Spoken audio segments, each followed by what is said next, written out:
Assalamualaikum warahmatullahi wabarakatuh. Kenalin, nama aku Muhammad Kutub Alayas dari Universitas Muhammadiyah Tasikmalaya, jurusan Pendidikan Teknologi Informasi angkatan 21, NIMku C2183207005. Hari ini aku bakal membahas mengenai kurikulum berbasis Pendidikan Teknologi Informasi. Baik, sebelumnya kita coba telaah dulu mengapa kita harus membahas kurikulum berbasis Pendidikan Teknologi Informasi ini. Pertama, pendidikan adalah usaha dasar terencana untuk mewujudkan suasana belajar dan proses pembelajaran agar peserta didik secara aktif mengembangkan potensi dirinya untuk memiliki kekuasaan spiritual, keagamaan, pengendalian diri, serta keterampilan umum yang biasanya didapatkan oleh masyarakat dan dilaksanakan berdasarkan undang-undang yang ada. Lalu kurikulum, tentang kurikulum ialah suatu perangkat mata pelajaran dan program pendidikan yang diberikan oleh suatu lembaga penyelenggara pendidikan yang berisi rancangan pelajaran yang akan diberikan kepada peserta pelajaran dalam satu periode jenjang pendidikan. Lalu ada 4 pilar pendidikan berdasarkan menurut UNESCO. Yang pertama itu learning to know atau belajar untuk mengetahui. Lalu ada learning to do, belajar untuk melakukan sesuatu. Ada juga learning to live together, yaitu belajar untuk hidup bermasyarakat.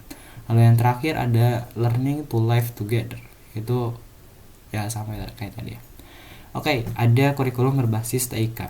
Ini ditinjau dari konsep kurikulum pada umumnya tidak berbeda dengan konsep kurikulum seperti kurikulum berbasis kompetensi, kurikulum berbasis masyarakat, kurikulum berbasis masalah dan lain-lain.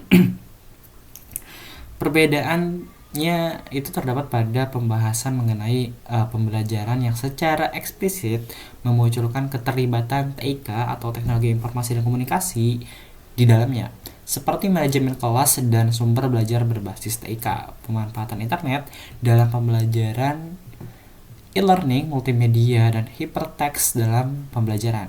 Ruang lingkup pembahasan yang akan dipaparkan dalam buku itu disajikan dalam bagian-bagian seperti, yaitu pertama hakikat teknologi informasi dan komunikasi, pengertian teknologi dan informasi. Yang pertama, teknologi informasi atau dalam bahasa Inggris dikenal dengan istilah information technology adalah istilah umum untuk teknologi apapun yang membantu manusia dalam membuat, mengubah, menyimpan, mengomunikasikan, dan atau menyebarkan informasi. Ya, oke.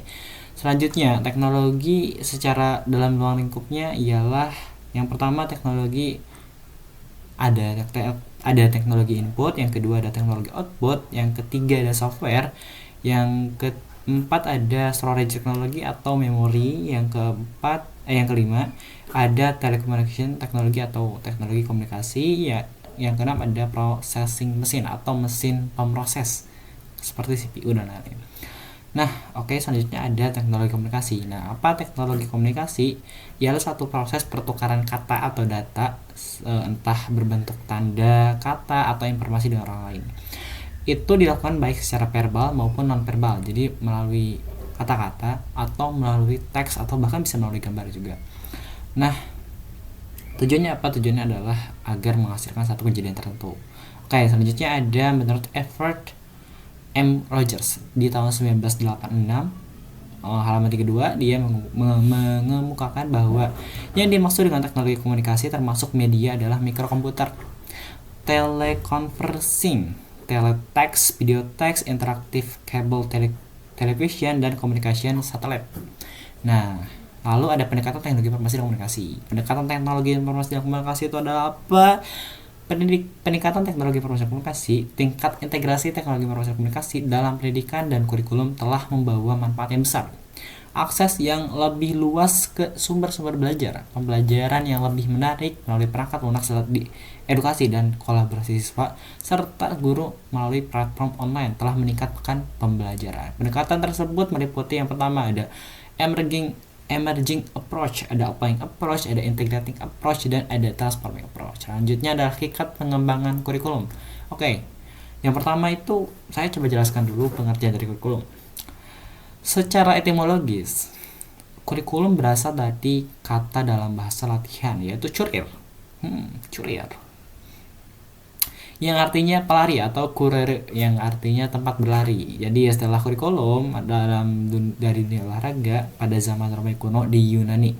Oke, secara terminologis, istilah kurikulum yang digunakan dalam dunia pendidikan dengan pengertian sebagai sejumlah pengetahuan atau mata pelajaran yang harus ditempuh atau diselesaikan siswa untuk mencapai satu tujuan pendidikan atau kompetensi yang diinginkan. Sebagai tanda ditetapkannya bahwa sebuah ijazah atau sertifikat telah berdasarkan pada standar kompetensi tertentu yang telah terpenuhi oleh peserta didik tersebut. Oke, selanjutnya ada pengembangan kurikulum. Pengembangan kurikulum adalah proses merencanakan dan mendesain program pendidikan. Langkah-langkah dalam merencanakan kurikulum meliputi penetapan tujuan, analisis kebutuhan, pemilihan metode belajar dan pengembangan materi, rencana pelaksana, evaluasi, dan pengembangan rencana pengajaran. Proses ini terus disesuaikan melalui konsultasi, implementasi, evaluasi pasca pelaksanaan, dan revisi berkelanjutan. Selanjutnya, dalam mengembangkan kurikulum, perlu memperhatikan sejumlah prinsip dasar. Yang pertama yaitu menetapkan tujuan pembelajaran yang jelas dan selanjutnya bisa dibaca. Oke, selanjutnya ada pengembangan tujuan kurikulum.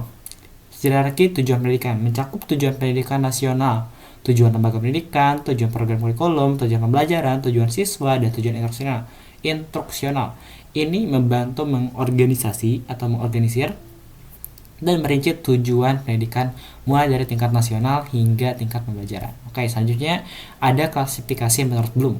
Struktur berjenjang yang mencakup 3 domain utama yaitu kognitif, yang kedua yaitu ada psikomotorik, ada juga afektif. Afektif itu mencakup penerimaan, tanggapan, penilaian, dan organisasi. Oke. Sekian yang bisa saya sampaikan. Maka satu kesimpulan yang bisa saya sampaikan dari materi-materi tersebut adalah bahwa pembuatan atau proses pembentukan kurikulum berbasiskan TIK itu sangat efektif dan juga sangat bermanfaat dalam pengembangan kurikulum atau pendidikan Indonesia. Kenapa? Karena secara spesifik pendidikan itu membantu kita ya, seperti yang didefinisikan sebelumnya bahwa teknologi informasi itu adalah alat untuk mempermudah kita dalam melakukan tindakan-tindakan tertentu.